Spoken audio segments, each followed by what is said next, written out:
இந்த வீடியோவில் TNPSC group 2 exam 2022 கேட்ட ஒரு கொஸ்டின் பார்க்க போகிறோம். கொஸ்டின் என்னன்னா, குமார் என்பவர் ஒரு குறிப்பிட்ட தனிவட்டி விகிதத்தில் 52,000 கடனாக பெற்றார். 4 ஆண்டுகளுக்கு பிறகு தனது கடனுக்காக 79,040 செலுத்தினார் எனில் என்ன வட்டி வீதத்தில் அவர் கடன் பெற்றுள்ளார்? வட்டி வீதம் அப்படின்றது கொடுத்துருக்காங்க. ஸோ அப்படின்னா இந்த இதுக்கு நம்ம தனிவட்டி ஃபார்முலா அப்ளை பண்ண போகிறோம். ஸோ முதல்ல ரீகால் பண்ணிக்குவோம். தனிவட்டி அதாவது simple interest SI is equal to PNR by 100. இதில் Pன்றது என்னது? அசல். Nன்றது ஆண்டுகள், அதாவது எத்தனை ஆண்டுகள். R அப்படின்றது வட்டி வீதம்.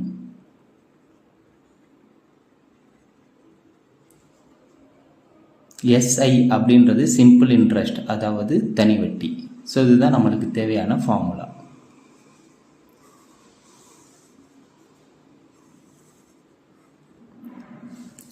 இப்போ கொடுத்துருக்கிற கொஸ்டின்ல இருந்து என்னென்ன கொடுத்துருக்காங்க அப்படின்றத முதல்ல எழுதிக்கிடுவோம்.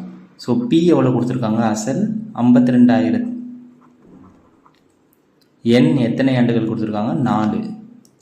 R கேட்டிருக்காங்க என்ன வட்டி வீதம்னு. ஸோ அதனால கொஸ்டின் மார்க். அடுத்து சிம்பிள் இன்ட்ரெஸ்ட் தனி வட்டி எவ்வளோ கொடுத்துருக்காங்க? அது டைரெக்டாக கொடுக்கல. அதுக்கு பேர் என்ன சொல்கிறாங்க? 52,000 அசல், 79,040 மொத்தமாக அது கட்டுறாரு. ஸோ அப்படின்னு அவ்வளோ தனி வட்டி மட்டும் எவ்வளோ இருக்கும்? மொத்த அமௌண்ட்ல இருந்து அசலை கழிச்சிருவோம்.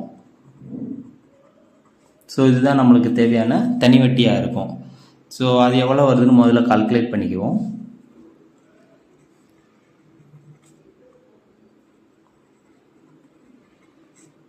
எவ்வளோ வரும்? 0.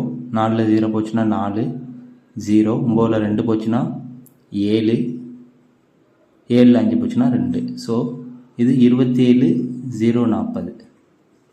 இப்போ எல்லா வேல்யூவும் நம்ம கையில் இருக்குது. ஸோ டைரெக்டாக கொடுத்துருக்கிற வேல்யூவை ஃபார்முலாவில் சப்ஸ்டிடியூட் பண்ண போகிறோம். அதாவது SI is equal to PNR by 100.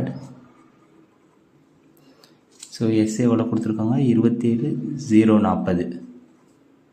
P 52,000. N 4. R தெரியாதனால அப்படியே வச்சுப்போம். Divided by 100. இப்போது இந்த 2 0 இந்த 2 0 கேன்சல் ஆயிடுச்சு. இங்கே ஒரு 0 இங்கே ஒரு 0 கேன்சல் ஆயிடுச்சு. ஒரு நாள் 4. இங்கே எப்படி வரும்? 6 நாங்க 24, மிச்சம் 3 30, 7 நாங்க 28, 30ல் மிச்சம் இருக்கிறது 2, 24, 6 நாங்க 24. ஆல்ரெடி இந்த 0 அடி ஆயிடுச்சு.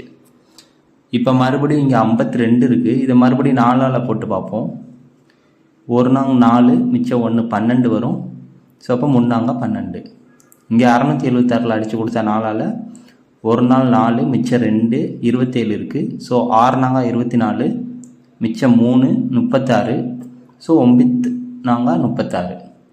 இப்போ நம்மகிட்ட இவ்வளோ இருக்குது. இப்போ இன்னும் சுருக்க முடியுமான்னு பார்த்தா இங்கே 13 இருக்குது, இங்கே 169, அதாவது 13 ஸ்கொயர்டு இருக்குது. அப்படின்னா என்ன வரும்? ஒரு 13 13, 13 13 169. கரெக்டாக? ஸோ இப்போ எல்லாத்தையும் அடித்து கொடுத்தாச்சு. மிச்சம் இப்போ நம்ம கையில் என்ன இருக்குது? 13, இந்த பக்கம் 6.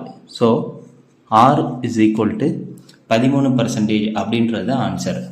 Option B.